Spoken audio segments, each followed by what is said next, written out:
Há segredos que não são guardados em cofres. São guardados em casas, atrás de muros altos e janelas escurecidas.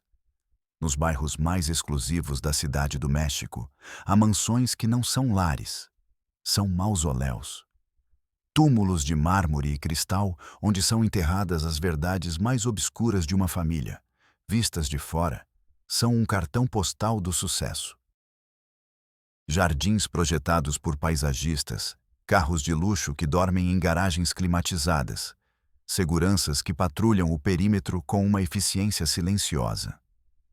São fortalezas de poder, símbolos de uma vida inatingível para a maioria.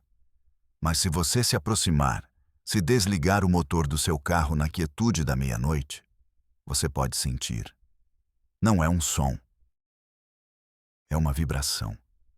Um frio que emana do betão, da pedra, do ferro forjado. É o eco mudo de tragédias que nunca chegaram às manchetes. O peso de uma dor tão antiga e tão profunda que se fundiu com os alicerces. Hoje vamos abrir uma dessas portas. Vamos entrar no túmulo da família Valdívia. Um apelido que, nesta cidade, é uma chave. Uma chave que abre as portas dos bancos, dos ministérios, da própria justiça. Dom Armando Valdívia. O patriarca. O homem que construiu um império do nada. O filantropo cujo sorriso adorna as páginas das revistas sociais. O benfeitor que corta fitas em inaugurações de hospitais e orfanatos. Um santo à luz do dia. Um monstro quando as luzes se apagam. Esta é a crônica de como um homem usou o seu poder, o seu dinheiro e a sua influência para tecer uma teia de silêncio em torno de um horror que desafia a imaginação. Um horror que se alimentou do seu próprio sangue. Um cancro que devorou gerações na intimidade do seu próprio lar. Se acredita que nenhuma muralha é alta o suficiente para esconder a verdade. Se acredita que a voz de uma vítima é mais poderosa do que o ouro do seu carrasco. Inscreva-se.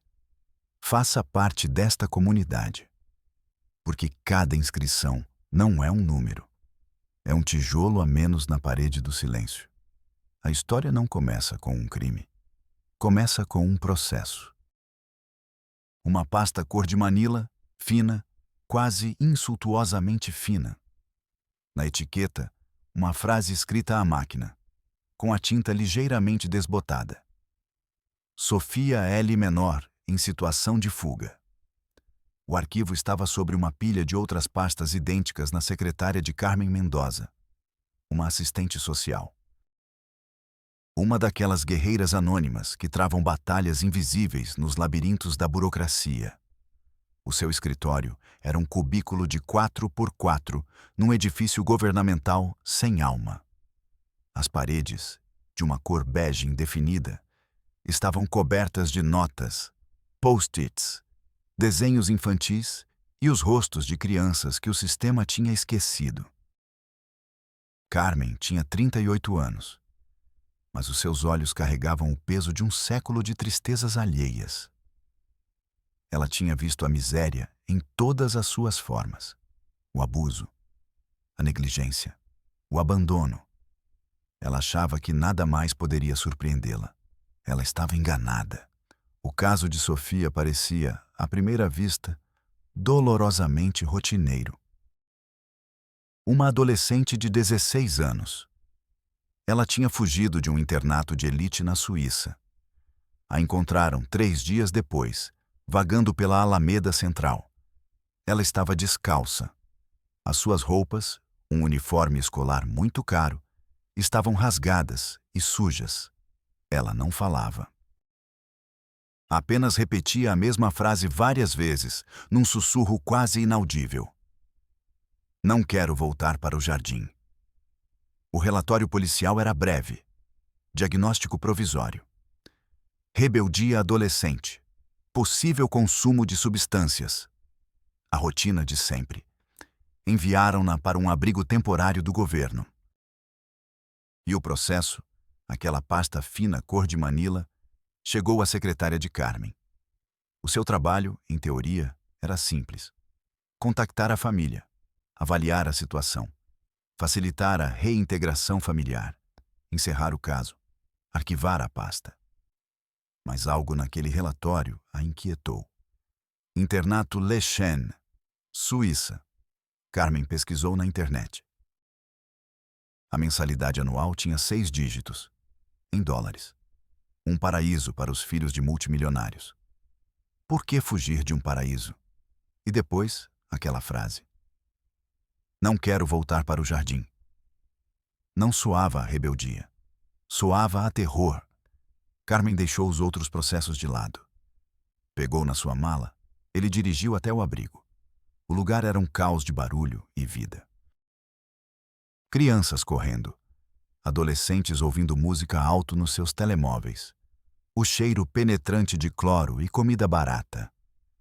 Um limbo para as almas jovens que a cidade não sabia onde colocar. Encontrou Sofia no canto mais distante do pátio. Sentada no chão, de costas para todos. Desenhando febrilmente num caderno espiralado. Era uma figura frágil. Magra até a palidez, com uma cabeleira escura caindo sobre o rosto. Parecia um pássaro com a asa partida. Carmen aproximou-se lentamente. Sentou-se ao lado dela, a uma distância prudente. Não disse nada. Apenas esperou. O sol da tarde batia no cimento. O barulho do pátio parecia desaparecer ao redor delas. Passaram-se 10, 15 minutos. Um silêncio denso, pesado. Carmen apenas observava a mão da rapariga, movendo-se com uma velocidade hipnótica sobre o papel. Finalmente, sem levantar os olhos, Sofia falou. A sua voz era tão baixa que Carmen mal a ouviu. Vens levar-me de volta? Carmen olhou para o caderno. A página estava quase preta de tinta. Não eram desenhos, eram espirais. Centenas de espirais sobrepostas, uma dentro da outra, como um vórtice que quisesse engolir o papel. Desenhadas com uma pressão brutal, a geografia de uma mente aprisionada. Não vou levar-te a nenhum lugar onde não queiras estar, Sofia, disse Carmen suavemente. Mas preciso que me ajudes a entender. A rapariga fechou o caderno com um golpe seco. Um gesto violento que contrastava com a sua aparente fragilidade. Ninguém nunca entende. Tenta comigo. O meu trabalho é ouvir. Sofia finalmente levantou a cabeça. E Carmen viu os seus olhos. Eram os olhos mais velhos que ela já tinha visto na vida. Olhos imensos, escuros, vazios de toda a luz juvenil. Eram 2 poços de um medo antigo e profundo. O avô diz que é uma honra, sussurrou a rapariga. Que o sangue é sagrado e deve ser mantido puro. Um arrepio percorreu as costas de Carmen, apesar do calor sufocante do pátio. As palavras não faziam sentido, mas o seu peso era inegável. O teu avô? Perguntou Carmen, mantendo a voz neutra. Dom Armando. O nome flutuou no ar viciado do abrigo. Dom Armando Valdívia. Claro. Carmen sentiu uma pontada no estômago. A foto do homem estava em toda a parte. Nossos jornais inaugurando uma nova ala de um hospital. Nos outdoors, como o rosto de uma campanha de reflorestamento, o grande patriarca da cidade. O que queres dizer com isso de sangue, Sofia? Para que jardim não queres voltar? A menina abraçou os joelhos com força. Começou a balançar-se, para a frente e para trás. Um ritmo lento, desesperado. O movimento das crianças que tentam consolar-se a si mesmas. Ao jardim secreto, disse com os dentes cerrados, onde o sangue desperta. E calou-se. Desligou-se. O seu olhar perdeu-se na distância. Os seus olhos esvaziaram-se novamente. A conversa tinha terminado. Carmen ficou sentada mais um momento, sentindo o eco dessas palavras. Jardim secreto. Despertar o sangue. Dom Armando. As peças não se encaixavam. formavam uma imagem monstruosa que a sua mente se recusava a aceitar. Carmen voltou para o seu escritório sentindo um nó de ansiedade. A rotina chamava-a. O protocolo era claro: ligar para os pais. Mas as suas mãos tremiam ao marcar o número. Uma mulher atendeu. A voz era culta, fria como mármore. Beatriz Valdívia, a mãe. Senhora Mendoza, agradeço a sua chamada. Estávamos terrivelmente preocupados. A voz era perfeita. A entoação, a cadência, demasiado perfeita, soava como uma atriz numa peça de teatro. A sua filha está num lugar seguro, disse Carmen, tentando medir as palavras. Mas está muito assustada. Fala de coisas muito estranhas. Houve uma pausa do outro lado da linha. Sofia sempre teve uma imaginação exuberante, disse Beatriz. O tom tinha mudado. Havia uma ponta de advertência sob a superfície sedosa. É uma menina muito sensível. Às vezes confunde a realidade com as suas fantasias. Fantasias. Essa palavra. A borracha que apaga os segredos de família. Senhora Valdívia, a sua filha menciona o avô. É um jardim. Parece aterrorizada. O meu pai adora os netos. E o nosso jardim é o seu lugar favorito para brincar. Senhora Mendoza, aprecio a sua preocupação, mas a minha filha precisa do seu tratamento, da sua estrutura. O melhor para ela é voltar para o internato o mais rápido possível. Nós trataremos de tudo. A conversa foi uma aula magistral de evasão. Cada pergunta de Carmen era desviada com uma elegância fria. Cada tentativa de aprofundar o assunto era bloqueada por uma parede de condescendência. Carmen desligou o telefone. Sentiu-se como se tivesse estado a falar com uma máquina. Uma máquina programada para proteger o sistema a todo o custo. Olhou para a foto que tinha tirado do caderno de Sofia. O turbilhão de espirais negras. Aquilo não era fantasia. Era um grito de socorro. Tomou uma decisão. Uma decisão que quebrava todos os protocolos. Uma decisão que a colocava em terreno perigoso. Foi até a mansão. A morada, no coração de Lomas de Chapultepec, era obscenamente opulenta.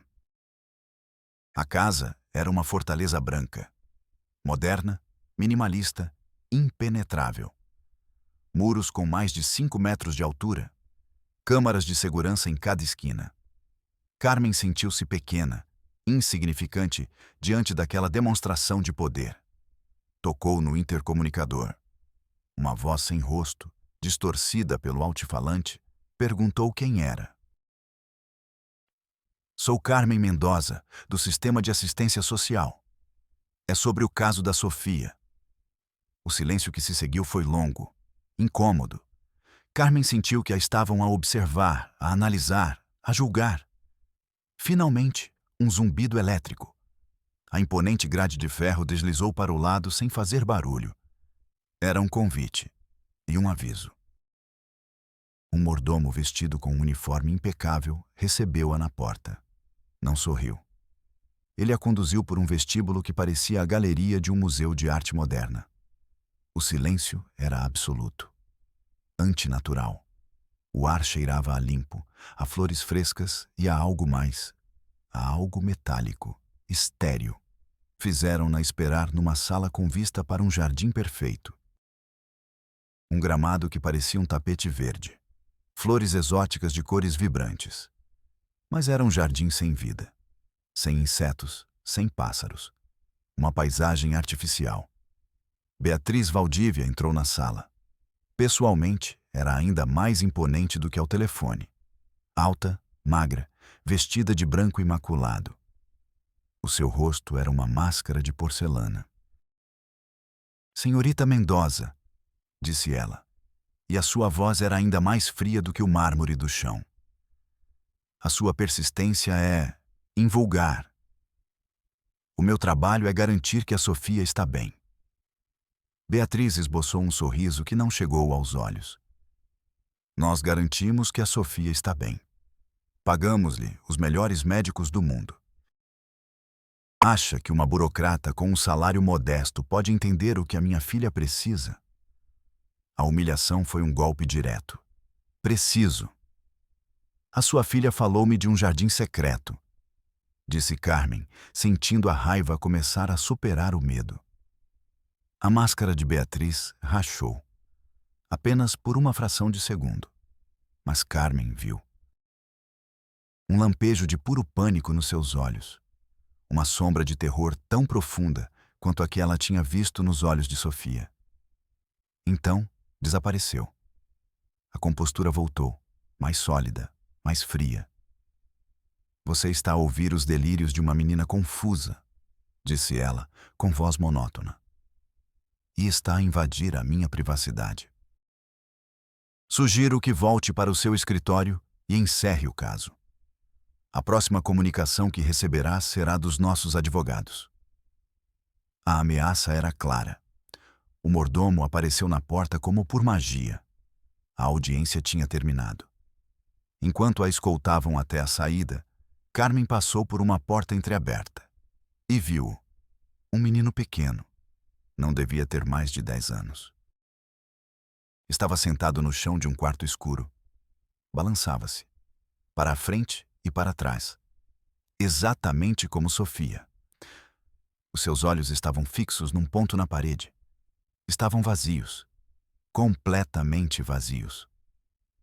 O mordomo fechou a porta suavemente, mas a imagem já se tinha gravado a fogo na mente de Carmen. Saiu da mansão e o ar da cidade pareceu-lhe denso, irrespirável. Entrou no seu carro velho, com as mãos a tremer. O sabor metálico do medo enchia-lhe a boca. Agora sabia. Sofia não mentia. Sofia não era louca. Sofia tinha sido apenas a primeira a escapar. Mas havia outros. Outras crianças presas naquele túmulo de mármore. E o sistema, os seus chefes, os seus protocolos, não a ajudariam. Ela estava sozinha. Completamente sozinha contra o Império Valdívia. Naquela noite, Carmen não foi para casa. A lembrança da mansão branca, fria e estéril, era como um fantasma colado à sua pele. O rosto vazio daquele menino, Mateu, repetia-se em sua mente. Um eco silencioso. Um rosto idêntico ao de Sofia. Ela voltou para o abrigo. O barulho, o caos, o cheiro de desinfetante, nunca antes lhe pareceram tão reconfortantes. Era o som da vida real. Desordenada, imperfeita, mas viva. A antítese do túmulo silencioso dos Valdívia. Ela encontrou Sofia na mesma posição em que a havia deixado. Sentada na cama, na penumbra do quarto partilhado. Abraçando os joelhos como se fossem a única âncora num mundo que se desmoronava. Não estava a desenhar. Apenas olhava para a parede, à espera. Carmen aproximou-se e sentou-se na beira da cama. O velho colchão de molas protestou sob o seu peso. Fui à tua casa, Sofia, disse em voz baixa. A rapariga não se mexeu. Não reagiu. Carmen esperou um segundo. Eu vi o teu irmão, o Mateu. O corpo de Sofia ficou tenso. Um espasmo quase imperceptível. E então, uma lágrima. Uma única lágrima, lenta e pesada, escorreu pela sua bochecha pálida e suja. Foi como a primeira fenda num glaciar. Ele não conseguiu escapar, sussurrou a rapariga, e a sua voz quebrou-se. Carmen estendeu a mão. Não a tocou. Simplesmente deixou-a aberta sobre o cobertor gasto. Um convite. Conta-me tudo, Sofia. Desde o início, por favor. Falou com uma calma que não sentia. Acredito em ti. Em cada palavra. Já não precisas de ficar sozinha com isto. Sofia olhou para ela. E na escuridão dos seus olhos, Carmen viu como a barreira de contenção desmoronava, tijolo por tijolo. As palavras começaram a sair, não como um rio, como um veneno que a queimava por dentro há anos e que agora encontrava uma via de escape. Tudo começa e termina no jardim, disse Sofia, com a voz vazia de quem recita uma lição aprendida à força. Não o jardim da frente, aquele que os visitantes veem. Há outro, atrás, escondido. Fez uma pausa. Chamam-lhe a origem. Carmen ouvia, imóvel. O dormitório, com as suas beliches de metal e o som da respiração das outras meninas, desapareceu. Só existia a voz de Sofia, frágil como cristal. Ninguém que não seja da família pode entrar. Nunca. Há um muro alto, coberto de era. Parece sólido, mas há uma porta. Uma porta sem maçaneta, sem fechadura. Só abre se empurrar no lugar certo. Lá dentro, tudo é diferente. O ar é mais pesado. O sol não aquece da mesma forma. As árvores são muito velhas, retorcidas. Parecem pessoas a sofrer. No centro há uma fonte, de pedra preta. Mas nunca teve água. Está seca e manchada. A voz de Sofia se apagou por um momento. A primeira vez que me levaram, eu tinha 7 anos. A minha mãe acordou-me muito cedo. Disse-me que era um dia muito importante, que eu seria apresentada ao legado da família. Vestiu-me um vestido branco, de seda. Fazia-me comichão na pele. Penteou-me. Disse-me que eu não devia falar, apenas observar e obedecer. Levou-me pela mão. O meu pai caminhava atrás. Nenhum dos dois dizia nada. As mãos deles estavam frias. Carmen sentiu um nó na garganta. Podia ver a menina de 7 anos, confusa, caminhando em direção ao horror vestida para uma festa. Atravessamos a porta secreta e ele estava lá, à espera. O meu avô. Não estava vestido como sempre. Usava uma túnica escura. E os seus olhos brilhavam, como os de um animal à noite. Estavam todos lá, meus tios, minhas tias, meus primos mais velhos, formando um círculo ao redor da fonte. Ninguém falava, apenas olhavam. O avô sorriu para mim. Disse-me que eu era especial, que nas minhas veias corria o sangue original. Aquele que não tinha sido contaminado. Fez-me sentar na beira da fonte. A pedra estava gelada, apesar do sol. Ele tirou uma adaga, pequena, de prata, com uma pedra vermelha no cabo. Disse que era para despertar o sangue, para lembrá-lo de quem ele era. Sofia levantou a mão direita, a palma para cima. A fraca luz que entrava pela janela, Carmen pôde vê-la. Uma linha branca muito fina, uma cicatriz quase imperceptível. Ele pegou na minha mão, disse que não iria doer, que era uma honra, e cortou-me. Não foi um corte grande, mas o sangue saiu imediatamente. Vermelho, muito escuro. Depois chamou o meu primo, Javier. Ele tinha 9 anos. Já lhe tinham feito isto antes. Ele não chorou, não disse nada, apenas estendeu a mão. O avô fez o mesmo corte nele e deixou o sangue dos dois cair numa taça de prata. Ele mexeu com a ponta da adaga e ofereceu-ma. Bebe, disse-me ele. Sente o poder da nossa linhagem. Eu não queria. Cheirava a sametal, a óxido. A minha mãe apertou-me o ombro, com força. Obedece ao teu avô, Sofia. Bebi. Sabia a sal e a doença. Todos me olhavam, com orgulho. Quando terminei, o avô abraçou-me. Bem-vinda à família, sussurrou-me ao ouvido. Agora és uma de nós, para sempre. Sofia parou de falar. O silêncio no quarto era total. Carmen sentia o frio nos ossos. A náusea subindo pela garganta. Queria gritar, queria tirar aquela menina dali e correr, mas obrigou-se a ficar quieta. Agarrou-se à grade de metal da cama, o ferro frio prendendo-a à realidade. Sentiu a textura fina e áspera do cobertor sob os dedos. Concentrou-se nisso. Não cheiro de cloro, não zumbido distante de um frigorífico. Qualquer coisa para não desmoronar na frente de Sofia. A menina precisava dela inteira, não quebrada. Isso, continuou Sofia, e a sua voz era agora um fio quase inaudível. Isso foi apenas o começo. Há boas-vindas, a cerimônia pela qual todos devem passar. Depois as coisas pioram. O seu corpo começou a tremer. Um tremor que vinha de dentro, de um lugar profundo e gelado. Quando fazes 12 anos, sussurrou ela, e os seus olhos se abriram com um terror tão puro que Carmen ficou sem fôlego. Chega, a união de sangue. É diferente. É à noite. Sempre na lua nova, quando o jardim está mais escuro. Já não estão todos. Não há tios nem primos a ver. É só o meu avô. E tu? E outro membro da família? Sofia engoliu em seco. O som foi audível no silêncio. Um primo, mais velho. Um tio. A sua voz quebrou-se num soluço abafado. Às vezes o teu próprio irmão. Carmen fechou os olhos. A monstruosidade daquela frase atingiu-a como uma onda. A imagem de Mateu, balançando-se na escuridão. O círculo estava a fechar-se. A serpente mordia a própria cauda.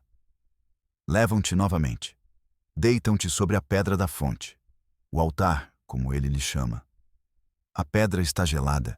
Congela-te as costas. O avô fica à tua frente. Reza. Mas não reza a Deus. Reza ao nosso sangue, ao nosso apelido. Fala do legado. Da eternidade. Da responsabilidade de não diluir a nossa força. Ele diz que a dor é uma professora, que purifica a alma. Ele diz que, para os da nossa linhagem, o prazer e a dor são as duas faces da mesma moeda sagrada. A voz de Sofia era a de um autômato, desprovida de emoção. A única forma de contar o incontável. E então, ele observa-te.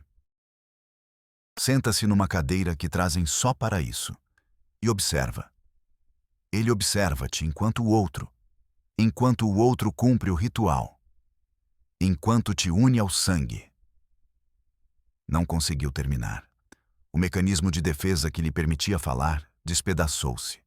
Um gemido animal, gutural, escapou-lhe da garganta. Ela dobrou-se sobre si mesma, como se tivesse levado um soco no estômago. Não eram soluços.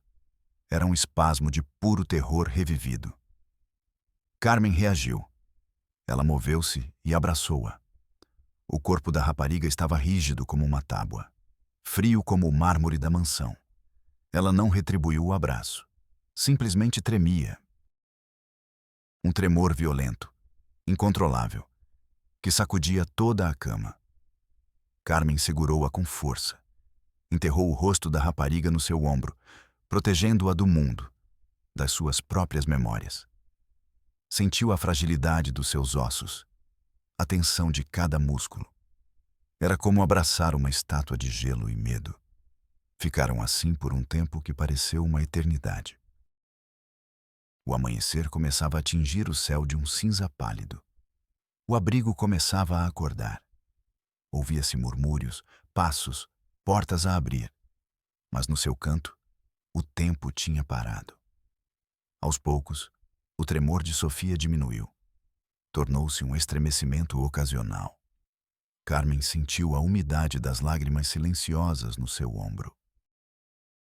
Quando Sofia finalmente se afastou, o seu rosto estava devastado. Mas os seus olhos tinham mudado. O terror continuava lá. Mas agora havia algo mais. Um vazio. O vazio de quem contou tudo e ficou sem nada dentro.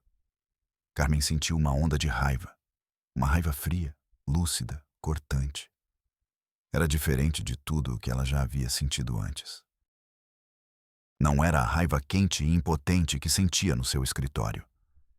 Era um propósito. Isto já não era um caso. Não se tratava de um processo a encerrar. Não se tratava de seguir protocolos. Isto era uma guerra contra um mal absoluto. Um mal metódico, paciente, que se vestia de filantropia e poder. Olhou para a rapariga destroçada que tinha diante de si. Olhou pela janela para o amanhecer sobre uma cidade adormecida, ignorante do cancro que crescia no seu coração mais luxuoso. E tomou uma decisão. Se o sistema foi projetado para proteger monstros como Armando Valdívia, então ela não usaria o sistema. Ela iria destruí-lo. Queimaria aquele jardim até as raízes, mesmo que as chamas a consumissem também. Nos dias que se seguiram, Carmen agiu como uma sonâmbula com uma missão. O mundo cotidiano do seu escritório, com os seus cafés frios e as suas montanhas de papelada, tornou-se irreal. Era um cenário. Um teatro absurdo diante da realidade brutal que ela agora conhecia. Ela sabia que o testemunho de Sofia, por mais devastador que fosse, não era suficiente.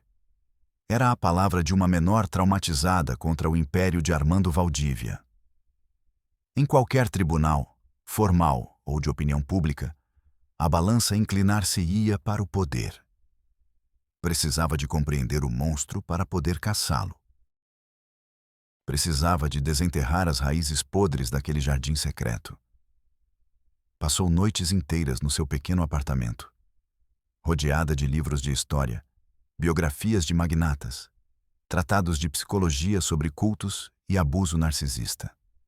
E, acima de tudo, a hemeroteca digital. Lá estava toda a história oficial de Armando Valdívia. Uma narrativa cuidadosamente construída. Uma obra-prima de relações públicas. A história do menino pobre da Serra de Oaxaca que chegou à capital com sapatos rasgados e uma ambição de ferro. O relato era sempre o mesmo em cada entrevista, em cada perfil de revista. Nasceu na pobreza extrema. A sua família perdeu tudo, enganados por um cacique local. Armando, com apenas 15 anos, jurou vingar a humilhação do seu pai. Não com violência, com sucesso. Um sucesso tão esmagador que o mundo nunca mais o ignoraria. Carmen lia as citações de Valdívia, repetidas ao longo de décadas. A pobreza não é falta de dinheiro, é falta de vontade. A minha única lealdade é para com o meu sangue, a minha linhagem. Uma família forte é o único legado verdadeiro. As pistas estavam lá, ocultas à vista de todos, disfarçadas como máximas de um homem que se fez a si mesmo. Mas Carmen, com a confissão de Sofia a ressoar nos seus ouvidos, lia-as de outra forma. A minha única lealdade é para com o meu sangue. Não era uma metáfora.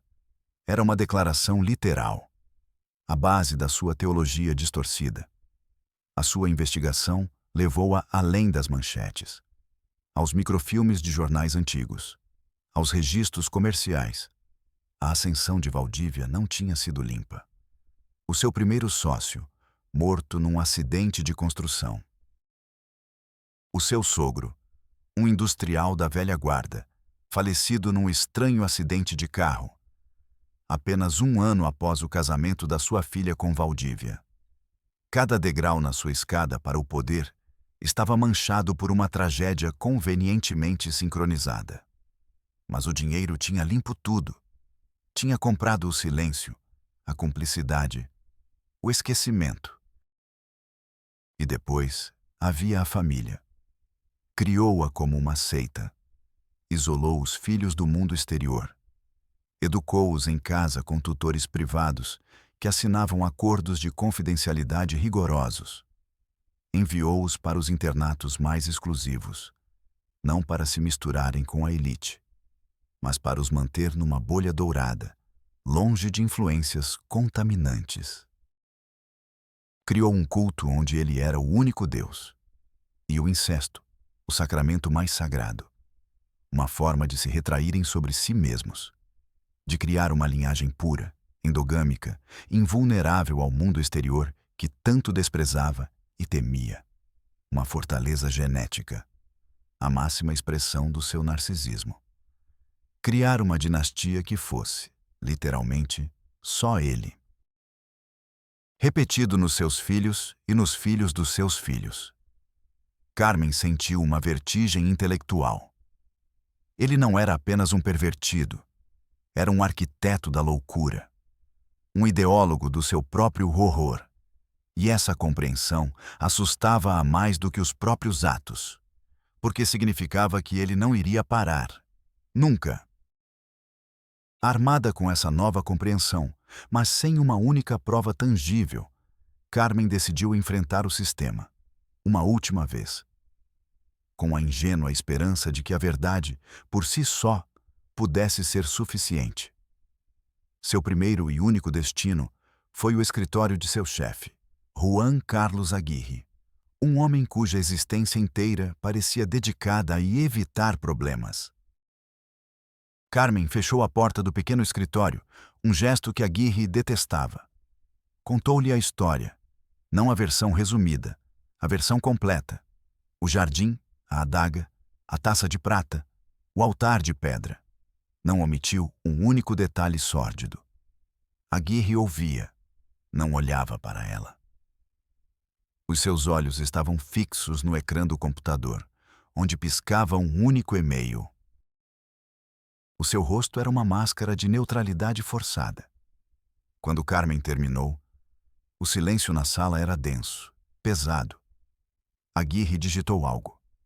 Depois suspirou. Um suspiro longo e profundo, o som de um homem que vê uma onda gigante a aproximar-se do seu castelo de areia. Mendoza, começou ele, arrastando as palavras. Isto é complicado. Complicado não é a palavra que eu usaria, replicou Carmen com a voz tensa. Ouça, disse Aguirre, virando finalmente a sua cadeira para ficar de frente para ela. O seu olhar não era hostil. Era pior. Era condescendente. O olhar de um adulto para uma criança que não entende como o mundo funciona. Sabe o que aconteceria se tentássemos mover isto? Espero que seja feita justiça.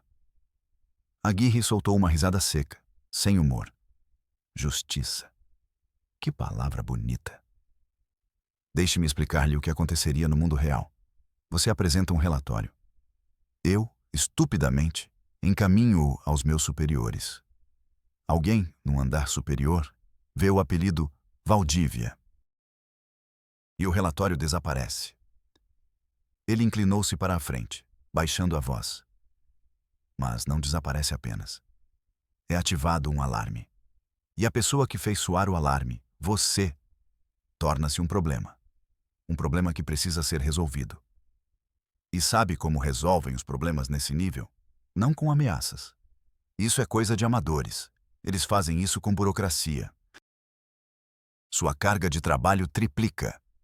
Atribuem-lhe os casos mais difíceis, os mais desesperadores. Começam a auditar seus arquivos de 5 anos atrás, procurando um erro, uma assinatura mal colocada. A sua avaliação de desempenho baixa. O seu pedido de férias é perdido. Pequenos obstáculos insignificantes. Até que um dia você se cansa, demite-se. Ou é despedida por ineficiência. Aguirre recostou-se na cadeira. O espetáculo tinha acabado. Estou a dizer-lhe isto como um favor, Mendoza. Desista disso. Arquive o caso da menina como reintegração familiar impossível e transfira-o para o DIF. Deixe-o perder-se no sistema. É o melhor para todos. Principalmente para si. Carmen ficou de pé, sentindo falta de ar. Cada palavra de Aguirre era uma pá de terra sobre um caixão. O caixão da sua esperança no sistema que ela jurara servir. Saiu do escritório. Não fechou a porta. Apoiou-se no corredor, com a mão no peito, tentando acalmar os batimentos furiosos do seu coração. O frio não era do ar-condicionado. Era o frio do abandono absoluto. Sentiu o peso da indiferença organizada, da covardia institucionalizada. O seu chefe não era um homem mau. Era um homem do sistema. E o sistema foi concebido para sobreviver, não para proteger. Naquele corredor cinzento, sob a luz intermitente de um tubo fluorescente, Carmen compreendeu que a guerra não era apenas contra Valdívia. Era contra o mundo que Valdívia tinha construído à sua imagem e semelhança. Um mundo onde o poder era inocência. E a verdade, um suicídio profissional. Carmen ignorou o conselho de Aguirre. A covardia do seu chefe não a desanimou. A enfureceu. Era o combustível de que precisava. Se a sua própria agência era um beco sem saída, ela procuraria outra porta.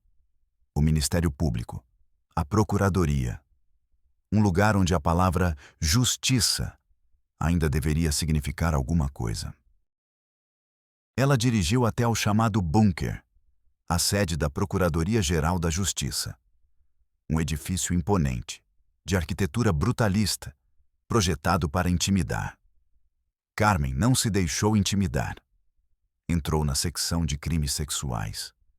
O ambiente era uma mistura de tragédia e burocracia. Mulheres sentadas em cadeiras de plástico, com o olhar perdido. Mães abraçando os seus filhos, tentando protegê-los de um dano que já estava feito. O ar cheirava a medo e papel de arquivo. Após uma espera de quase 3 horas, que passou observando o lento e doloroso desfile da miséria humana, finalmente chamaram-na. O escritório era um cubículo idêntico ao seu. O homem que a esperava, o advogado Morales, tinha uma pilha de arquivos que ameaçava devorá-lo. O seu rosto mostrava os sinais inconfundíveis de exaustão crônica. Carmen expôs o caso, pela 3ª vez, mas desta vez a sua voz estava diferente, mais dura, mais precisa. Não havia emoção, apenas factos. Os factos brutais que Sofia lhe tinha confiado. Morales ouvia enquanto tomava notas, acenando com a cabeça mecanicamente. Era uma rotina para ele. Mais uma história de horror num dia cheio delas. Até que Carmen pronunciou o nome. Armando Valdívia. A caneta de Morales parou no meio de uma palavra. Ele ergueu os olhos.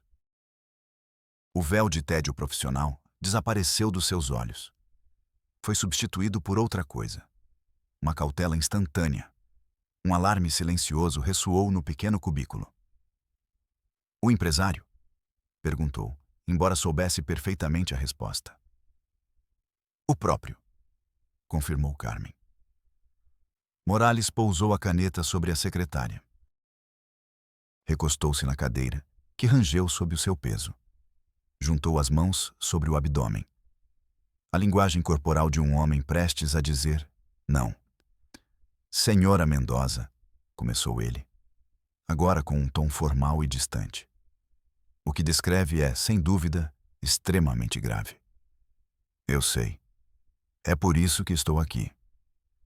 No entanto, continuou ele, ignorando a interrupção. A lei é muito clara. Para iniciar um processo desta magnitude contra uma figura deste calibre, precisamos de mais do que um testemunho. Muito mais. O que mais precisam? Que eu traga uma das crianças com a adaga de prata cravada nas costas. O sarcasmo era um ácido que queimava a garganta de Carmen. Morales não se abalou. Já tinha ouvido coisas piores. Precisamos do que chamamos de dados de prova. Um relatório médico forense, testes de ADN, fotografias, vídeos, algo que um juiz possa ver e tocar. O depoimento de uma menor, especialmente uma com um histórico de instabilidade, como certamente argumentarão os seus advogados, é frágil. Sofia não é instável. Ela está aterrorizada. Prove isso, disse Morales, com uma simplicidade brutal. Olhe, podemos abrir um inquérito. é nosso dever. Mas isso, neste caso, não significa muito. Vamos enviar ofícios. Solicitaremos entrevistas. A família Valdívia receberá esses ofícios nos escritórios dos seus advogados. Advogados que cobram por hora o que você e eu não ganhamos num mês. Esses advogados apresentarão recursos, questionarão a competência desta procuradoria. Solicitarão perícias psicológicas para a menor com os seus próprios especialistas. Irão protelar o processo. Irão envolvê-lo num labirinto legal do qual não sairemos durante anos.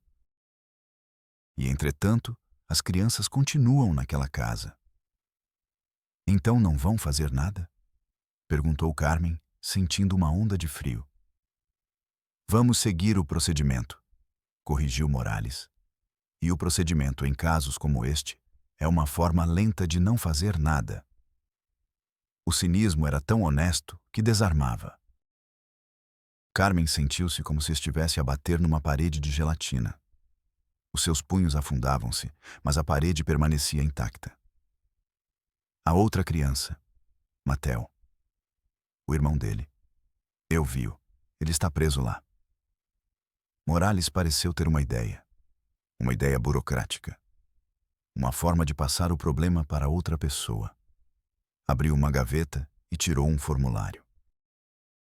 Há algo que pode fazer, agora mesmo. Pode levantar uma ocorrência pelo desaparecimento do menor. Como o viu, mas não tem acesso a ele, legalmente é considerado não localizado. Deslizou o formulário pela secretária. Era o formulário 2B. Preencha isto.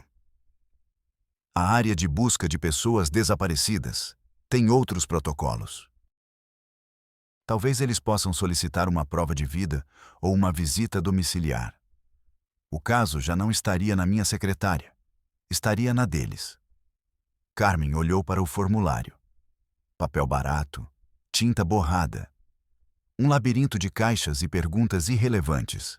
Nome, idade, sinais particulares. Como descrever o vazio nos olhos de uma criança? Como classificar o horror numa caixa? O sistema não buscava justiça. Buscava classificar o caos. Colocar um rótulo no sofrimento. Arquivá-lo na pasta correta. Ela levantou-se. Pegou o formulário. O papel parecia uma sentença. Obrigada por nada, advogado, disse ela. E a amargura em sua voz era total. Saiu do Ministério Público e a luz do meio-dia a atingiu. A cidade seguia seu ritmo frenético. Carros, sirenes, pessoas andando depressa. Um universo indiferente. Sentou-se num banco de concreto. O sol aquecia seu rosto, mas por dentro ela sentia um frio glacial. Olhou para o formulário 2B. Uma ferramenta inútil. Uma piada cruel. Sentiu o impulso de rasgá-lo em 1000 pedaços, de gritar até ficar sem voz. Mas não o fez. A raiva estava a transformar-se. Estava a cristalizar-se numa determinação fria, dura como o diamante. Se todas as portas se fechavam, ela construiria a sua. Se o sistema era um labirinto projetado para proteger o monstro, ela iria incendiá-lo por fora.